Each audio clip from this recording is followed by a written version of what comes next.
Yn y gyfrol yma, ydych chi'n cael dwy daith, taith Gwyddal yng Nghymru a taith Cymro yn Iwerddon. Cyfieithiad ydy Mo Falach Ffein, neu fy ffordd fy hun, o daith nath Siosha Magiana pan nath o gerdded o Gaerdydd i ganolbarth Cymru a chysgu yn yr awyr agored.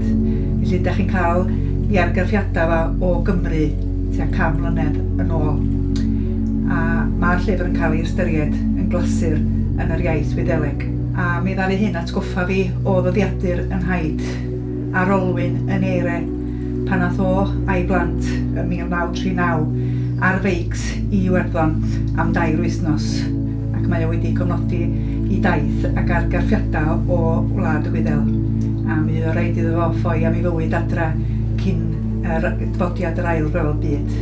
Ac tan rwan, un copi oedd na tan i was cael ei gwalch cyhoeddi hwn. Felly cyfrol ydy Naill yng Ngwlad y Llall i rai sy'n ymddiddori yng Nghymru ac Iwerddon ac yn caru diwylliant y ddwy wlad.